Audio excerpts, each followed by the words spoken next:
7h47, Sud Radio vous explique, faut-il craindre une propagation du virus à l'école? Fabienne Kahn-Sellem est avec nous, pédiatre à Puteaux, membre de l'Association française de pédiatrie ambulatoire. Oui, bonjour Fabienne Kahn-Sellem.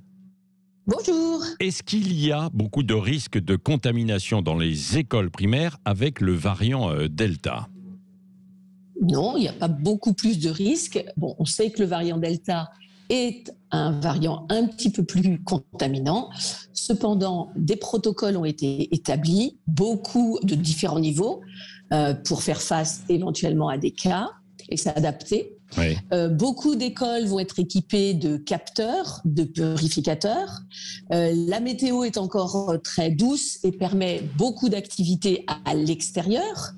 Donc, et de plus, les enseignants et les personnels de l'éducation nationale sont plutôt très bien vaccinés.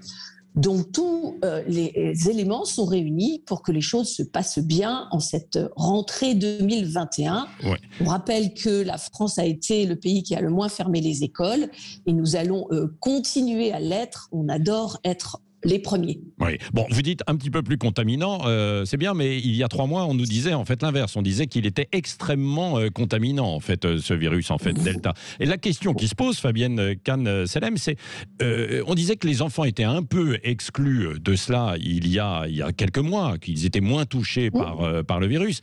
Avec celui-ci, on dit qu'ils sont beaucoup plus touchés. Donc, c'est normal qu'on se pose un certain nombre de questions, quoi. C'est pas seulement à cause du variant, c'est surtout mathématiquement. Les parents, les adultes, maintenant les adolescents, toute cette population est vaccinée. Vaccinés, donc protégés. Qui reste non protégé? Les enfants. Donc, mathématiquement, il risque d'y avoir dorénavant un petit peu plus de cas chez les enfants, car ils ne sont pas vaccinés. C'est juste mathématique. Oui. Ce n'est pas un changement de position de notre part. Oui, c'est ça. Pas de vaccination pour les enfants.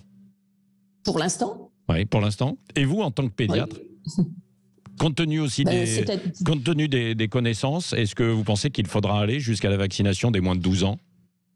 On n'en sait rien pour l'instant. De toute façon, il y a toujours besoin d'études scientifiques avant de proposer une vaccination. Dans certains pays, ces études sont en cours.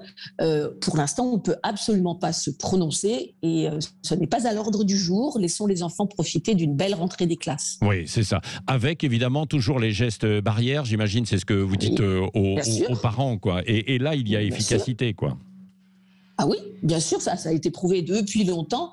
Les gestes barrières sont utiles pour éviter la propagation et de se faire contaminer. Donc moi, je continue à consulter fenêtre ouverte, le masque, en espaçant les consultations. Et encore une fois, les parents l'ont bien compris, le masque est fort bien porté maintenant. Oui, et les purificateurs d'air, vous l'avez évoqué, les capteurs d'air, purificateurs, ça c'est efficace, ça devrait être selon vous... Désolée, mais je crois que j'ai perdu le contact. Est-ce que vous nous entendez, Fabienne Kahn-Sellem? Vous nous entendez de nouveau ou pas? Et pourtant... Voilà, je vous entends à nouveau. Voilà. Vous m'entendez. Oui, je disais, Voilà. Est-ce que les purificateurs d'air, dernière question, et les capteurs d'air sont efficaces? Est-ce qu'il ne faudrait pas équiper toutes les classes, notamment en primaire? Alors, c'est aussi une question d'argent. D'abord, leur efficacité doit être démontrée. Ils doivent être agréés par des organismes pour vérifier leur efficacité. Et puis ensuite, ils ne coûtent pas zéro. Donc, vous savez que les budgets ne sont pas dépendants de chaque école.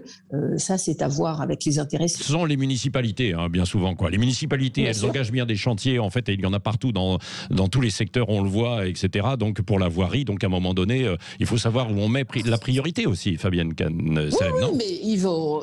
Alors, dans ma commune, là où j'exerce, à Puteaux, les purificateurs d'air vont être dans les classes, mais toutes les communes ne sont pas comme Puteaux. Non, et puis, surtout, la fabrication de tous ces objets est en flux tendu et il faut laisser un peu le temps aux municipalités d'aller les acheter, même si elles ont le souhait de le faire. Oui, absolument. Merci beaucoup, Fabienne Kahn-Sellem, donc pédiatre et membre de l'Association française de pédiatrie, je l'ai bien dit, ambulatoire.